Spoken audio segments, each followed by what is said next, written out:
Saudara-saudara, mari kita berdoa. Ya Tuhan, bukalah pendengaran, pikiran, dan hati kami, dan terangilah dengan Roh Kudus-Mu, sehingga kami mampu untuk mendengar kebenaran dan memahami kehendak-Mu di dalam firman yang dibacakan dan diberitakan, sehingga oleh tuntunan Roh Kudus-Mu juga kami dapat mewujudkannya dalam kehidupan kami setiap hari. Amin. Jemaat, mari kita bersama-sama berdiri untuk mendengarkan firman Tuhan yang dibacakan dari Alkitab. Keluaran pasal 15 ayat 19 sampai 21. Keluaran 15 ayat 19 sampai 21 yang menyatakan,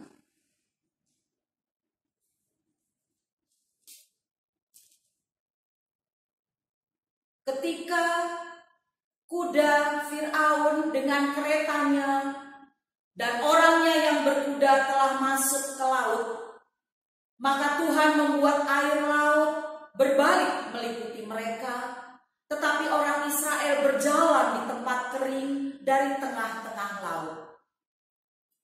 Lalu Miriam, nabiah itu, saudara perempuan Harun, mengambil rebana di tangannya, dan tampillah semua perempuan mengikutinya, memukul rebana sambil serta menari-nari.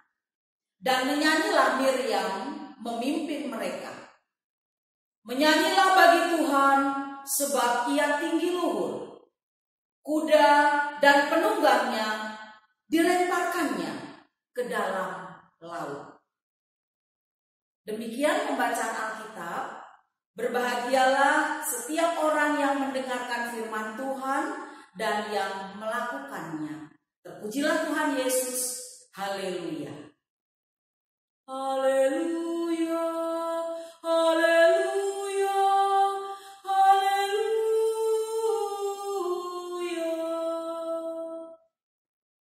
Silakan duduk. Salam sejahtera, selamat malam Bapak Ibu Saudara dimanapun berada. Kasih Tuhan Yesus Kristus selalu melimpah di dalam hati kita dan juga di dalam kehidupan Bapak Ibu Saudara semua. Saudara-saudara, siapa yang suka nyanyi? Ya, lagu apa? Lagu sedih? Atau lagu yang ceria? Atau lagu rohani? Lagu pop, lagu keroncong? Lagu apa?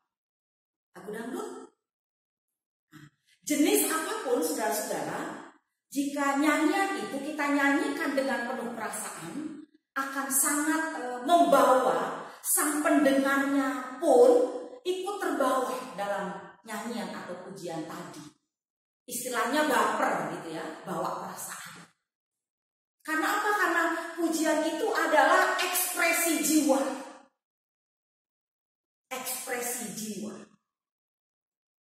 Minggu kemarin, lebih tepatnya tanggal 8 April ya, kita dikejutkan dengan berita meninggalnya salah seorang musisi di tanah air kita, Glenn Fredly Deviano Latui Hamalu. Tanggal 8 April jam 6 sore sehabis maghrib. Betapa tidak terkejut, betapa kita tidak kaget mendengar berita itu, karena kita tidak pernah mendengar dia sakit cukup lama, dirawat di rumah sakit lama begitu, kita tidak pernah mendengar. Tapi tiba-tiba bermunculanlah ucapan bela sungkawa, ucapan duka cita, rest in peace, RIP untuk almarhum. Ternyata dia meninggal akibat sakit meningitis atau radang otak. Banyak fans yang kehilangan almarhum. Yang mereka mengatakan kami sekarang tidak bisa lagi mendengar karyanya. Kami tidak bisa lagi mendengar lagu-lagunya. Kami nggak bisa lagi menikmati lagu Glenn yang bagus. Syairnya yang mengena dengan kehidupan. Ya syairnya yang mengena dengan perasaan begitu. Karena memang apa yang dia tuliskan, lirik-lirik lagu itu adalah mengungkapkan ungkapan hatinya. Ungkapan perasaannya. Yang dia tulis pada saat itu ketika mungkin dia mengalami satu peristiwa atau kejadian di dalam kehidupannya. Dan hanya dia yang tahu kepada siapa lagu itu ditulisnya. Tetapi banyak pendengar, banyak fansnya mengatakan, wah ini cocok nih dengan kehidupan aku, ini cocok nih dengan kehidupan saya. Sehingga sampai saat ini pun masih banyak orang yang mencari-cari lagu Glenn Fredly, bahkan sampai menyanyikan ulang ya, cover lagu dari Glenn Fredly. Saudara-saudara yang dikasih Allah dalam Tuhan Yesus Kristus, bacaan kita dari Keluaran pasal 15 ayat 19 sampai 21 ini merupakan ungkapan syukur bangsa Israel, khususnya di sini dikatakan Miriam. Miriam bersama dengan perempuan yang lain bernyanyi, menari-nari. Karena apa? Karena mereka merasakan pertolongan Tuhan yang luar biasa. Jadi ungkapan nyanyian, ungkapan tarian yang dilakukan oleh Miriam dan mana perempuan tadi adalah ungkapan dari hati. Bernyanyi-nyanyi, menari-nari, ungkapan karena mereka tahu pada saat itu dan mereka merasakan pertolongan Tuhan yang luar biasa. Ketika pertolongan Tuhan ada pada mereka, juga pada bangsa Israel dalam melepaskan mereka dari Mesir. Bernyanyi adalah merupakan suatu ekspresi atau ungkapan isi hati yang paling mendalam. Kepada siapapun ungkapan itu, isi syair itu ditujukan. Demikian juga saudara-saudara, kalau seseorang bernyanyi dengan sungguh-sungguh dan juga dia menghayati syair lagu yang dinyanyikannya itu bagi Tuhan, itu juga ternyata merupakan ungkapan atau ekspresi isi hatinya yang paling mendalam untuk Tuhan. Sehingga orang-orang yang mendengarnya pun, mendengarkan lagu itu pun ikut bersukacita, ikut bersyukur kepada Tuhan. Saudara, pada waktu bangsa Israel berada di Mesir, di bawah pimpinan Raja Fir'aun yang keras hati, kehidupan mereka saat itu sangat menderita di bawah pemimpinan Raja Fir'aun itu tadi. Bahkan Raja Fir'aun tetap mempertahankan bangsa Israel untuk tetap tinggal di Mesir, walaupun sudah diancam dengan berbagai tulah yang ada dalam Alkitab ini yang dibuat oleh Allah. Supaya apa? Supaya bangsanya itu dilepaskan dari Mesir. Tetapi Fir'aun tetap mempertahankan bahwa bangsa Israel itu tidak boleh keluar dari Mesir. Kita tahu ada 10 tulah ya. Ada 10 tulah yang didatangkan ke Mesir supaya hati Fir'aun lembut. Sehingga kemudian dia mengizinkan Israel itu keluar. Tetapi sampai tulah ke-9, Raja Fir'aun itu tetap dia mengeraskan hatinya dan tidak memberikan kesempatan untuk Israel keluar dari Mesir. Dan pada tulah yang terakhir, tulah 10, kematian anak sulung bangsa Israel, barulah kemudian Raja Fir'aun itu mengizinkan Israel keluar dari Mesir. Dan kita tahu setelah mereka keluar dari Mesir, rupanya hati Fir'aun tetap berubah lagi. Tetap dia mengeraskan hati. Sehingga dia menyuruh pegawai-pegawainya mengejar bangsa Israel yang sudah pergi. Dan kemudian mereka memasang keretanya, membawa 600 kereta yang terpilih lengkap dengan perwira-perwiranya. Mereka mengejar-ngejar bangsa Israel dan pada waktu itu Tuhan mengeraskan hati Fir'aun dan bangsa Mesir. Sehingga mereka sekuat tenaga mengejarnya dan sangat ketakutanlah bangsa Israel. Lalu kemudian mereka berseru-seru kepada Tuhan. Orang-orang Israel merasa bahwa mereka pada saat itu akan mati. Mereka akan dibunuh oleh bangsa Mesir di gurun pasir. Sehingga mereka pada saat itu sempat memarahi Musa dengan mengatakan, Mengapa kamu membawa kami keluar dari Mesir? Dan bangsa Israel marah pada Musa. Saudara-saudara yang dikasih Allah dalam Tuhan Yesus Kristus, tapi ternyata Tuhan melindungi bangsa Israel. Dan pada waktu mereka menyeberangi Laut Merah, Tuhan memperlihatkan mujizatnya, di mana Laut Merah terbelah menjadi dua ketika Israel menyeberang. Dan pada saat itu umat Israel selamat. Begitu juga orang-orang Mesir yang tetap mengikuti, mengejar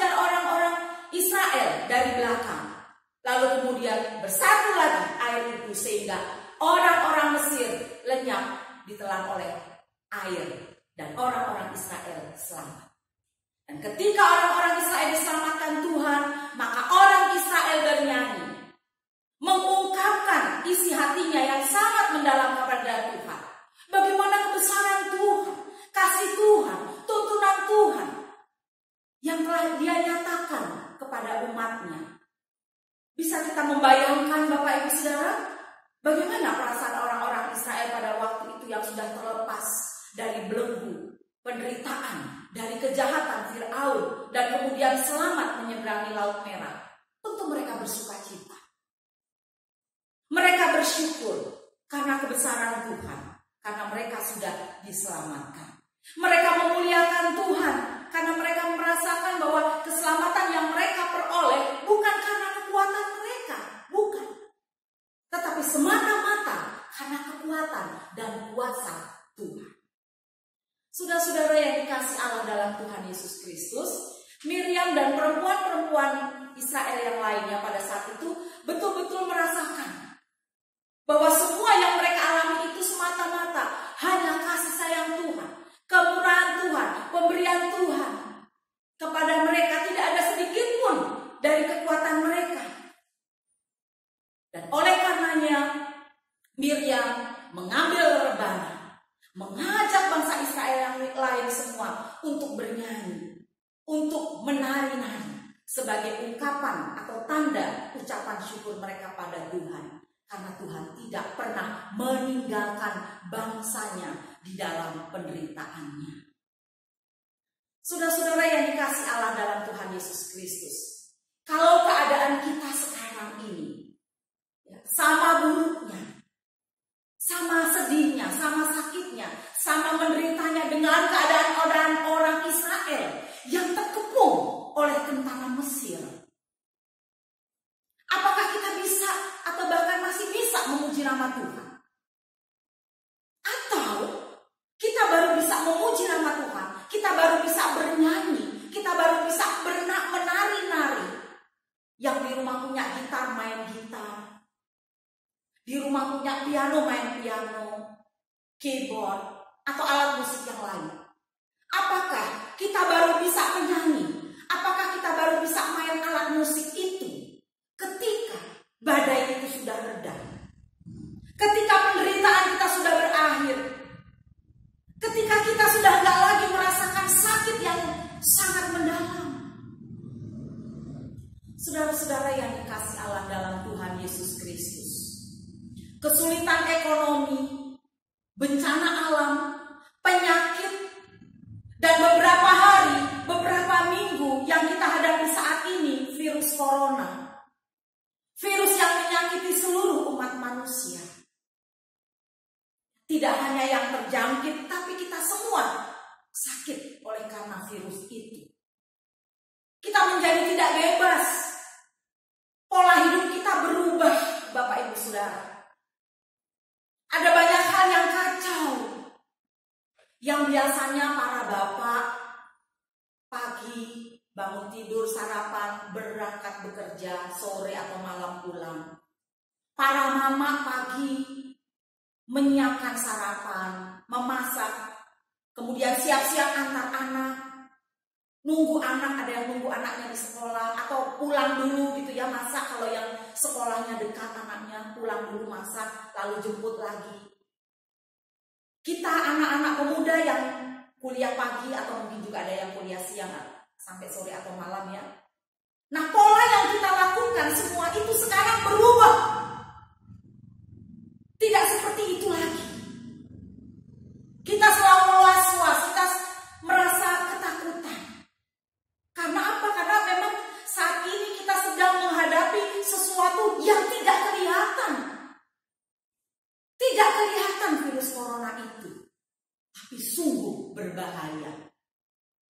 Oleh karenanya, anjuran pemerintah salah satunya kita diminta untuk di rumah saja. Memutus mata rantai virus itu. Tetapi ketika kita di rumah saja, terjadi begitu banyak masalah-masalah lain.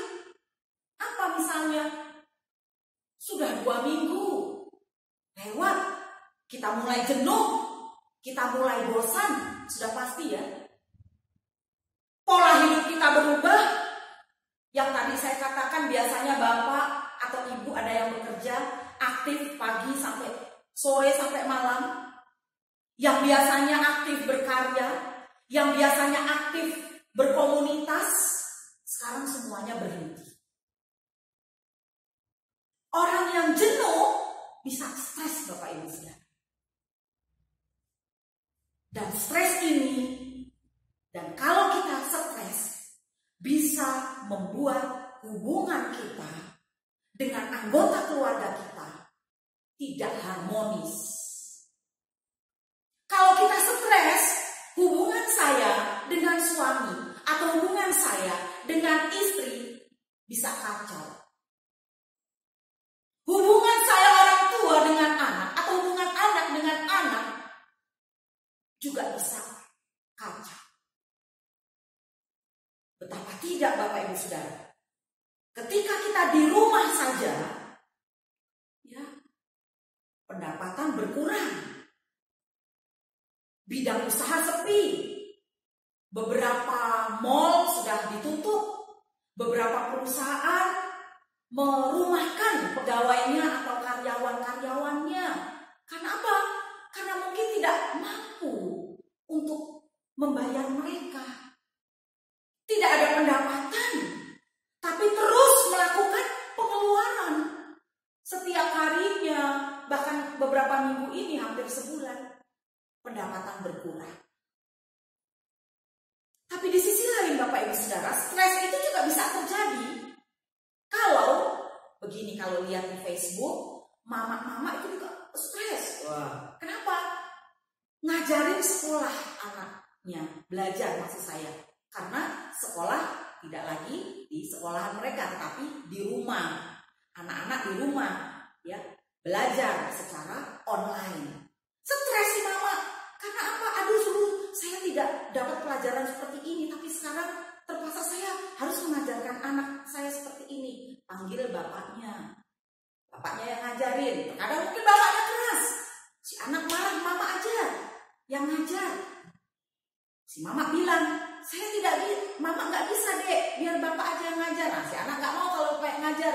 Mungkin kalau bapak yang ngajar, bapak ngajarnya dengan keras, dengan strength gitu ya. Jadi lagi bisa stres seperti itu. Padahal pada saat kita dihimbau sama pemerintah untuk di rumah saja, mesti kita senang dong, ya, kita bahagia dong.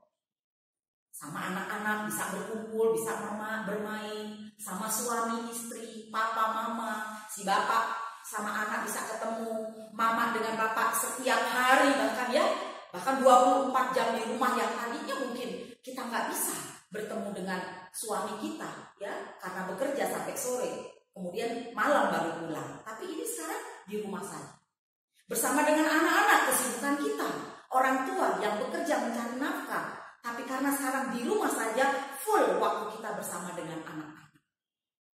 Tapi lagi-lagi, itu Bapak Ibu Saudara bisa membuat kita stres. Dan kalau kita sudah stres, relasi kita tidak baik. Relasi kita kacau. Relasi kita bisa menjadi rusak. Oleh sebab itu, Bapak Ibu Saudara yang dikasih Allah di dalam Tuhan kita Yesus Kristus, bagaimana sekarang solusinya? Supaya hubungan kita, supaya relasi kita di dalam keluarga kita tetap harmonis, bukan malah kacau. Bagaimana sekarang solusinya ketika kita, suami, istri, mama, papa dengan anak-anak yang di rumah saja, tetap menjalin kerukunan, keakraban secara bersama-sama dengan mengerjakannya, pekerjaan masing-masing secara bersama-sama. Bekerja dari rumah, work from home. Sekarang work from heart, dari hati. Membangun kebersamaan, membangun relasi dari hati. Si ibu atau si bapak mengajar anak belajar online dari hati. Tulus hati, gak perlu marah-marah, gak perlu ngomel-ngomel. Si anak juga menerima ajaran orang tua. Anak-anak nih ya yang belajar di rumah, mama papa ajarin, jangan bilang enak ibu guru, bapak guru yang ngajar gak pernah marah-marah. Jangan bilang seperti itu. orang tua kita sudah berusaha ya membimbing kita, mengajari kita untuk belajar. Jadi terima ajaran dari mama dan papa kita. Juga kita sebagai anak harus menerima pengajaran orang tua kita juga dari hati, dengan tulus. Tak boleh ngomel-ngomel. Membangun hidup spiritualitas yang baik dimulai dari keluarga kita. Tetapi kembali lagi dalam bacaan kita tadi, di dalam situasi yang seperti ini, dapatkah lalu kemudian kita masih tetap bisa bernyanyi, masih tetap kita bisa memuji-muji nama Tuhan, masih tetap bisa bermain gitar, bermain piano? Apakah kita masih tetap bisa melakukan semua itu di tengah-tengah situasi virus corona? Saudara-saudara yang dikasih Allah dalam Tuhan kita Yesus Kristus, mestinya kita harus bisa dan harus. Mengapa? Sebab ketika kita memuji Tuhan, kita menaikkan ungkapan syukur kepada Tuhan. Kita harus memuji dan menaikkan ungkapan syukur kepada Tuhan itu di segala waktu, di segala keadaan. Karena kita ini diciptakan Tuhan dengan tujuan untuk memberitakan kemasyurannya. Kita diciptakan oleh Tuhan untuk memberitakan kebesaran Tuhan. Tuhan mengatakan, umat yang telah kubentuk bagiku akan memberitakan kemasyuranku. Dan memuji Tuhan ini adalah perintah Tuhan. Dan sebagai anak-anak Tuhan, kita harus taat melakukannya. Sebab itu marilah kita oleh Dia senantiasa mempersembahkan korban syukur kepada Allah, yaitu ucapan bibir yang memuliakan nama Tuhan. Ibrani 13 ayat 15. Jadi Bapak Ibu Saudara yang dikasih Allah dalam Tuhan kita Yesus Kristus, Tuhan sangat menikmati puji-pujian yang dinaikkan oleh umatnya, karena Dia selalu hadir dan selalu bertata di atas pujian kita. Meskipun saat ini kita berada di situasi sulit, meskipun saat ini kita berada di tengah situasi yang ya buat kita Bapak Ibu Saudara tidak menguntungkan, di tengah situasi yang was-was, di tengah situasi yang dalam pergumulan yang kita sendiri tidak tahu kapan virus corona ini akan berakhir. Kapan kita akan mengakhiri semuanya ini? Kapan kita akan kembali dalam pola hidup kita yang normal? Kapan kita akan bekerja lagi? Kapan kita akan kuliah lagi? Kapan kita akan sekolah lagi? Dan kapan kita akan beribadah lagi di gereja? Kita tidak tahu dan kita hanya bertanya-tanya. Dan kita hanya berseru kepada Tuhan. Tuhan kasihanilah kami.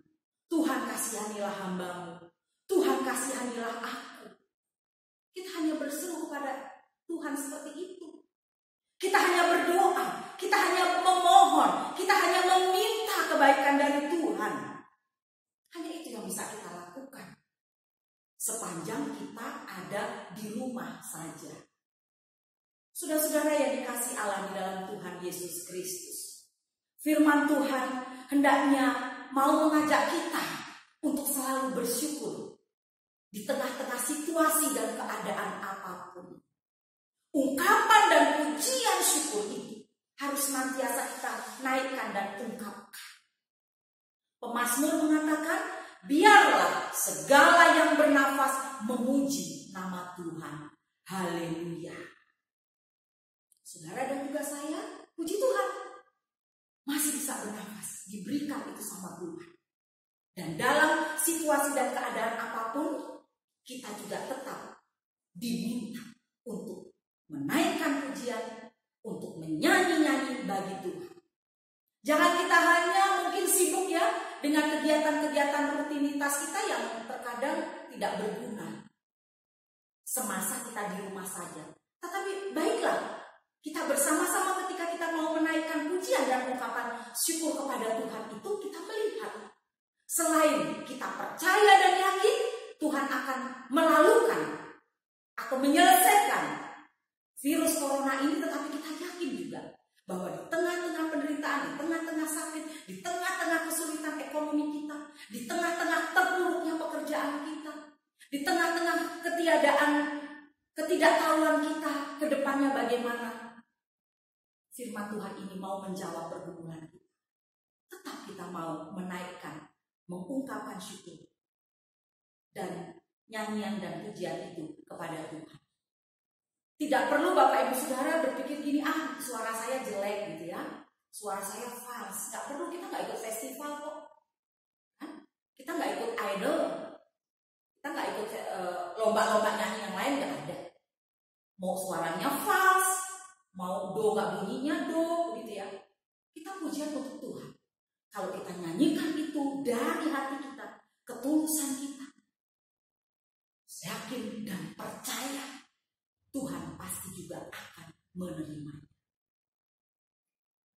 Seperti Kidung Jemaat 64 ya, yang di tangannya megang Alkitab atau Kidung Jemaat dan Alkitab ya, itu refnya bagus sekali. Maka jiwaku pun memujimu, sungguh besar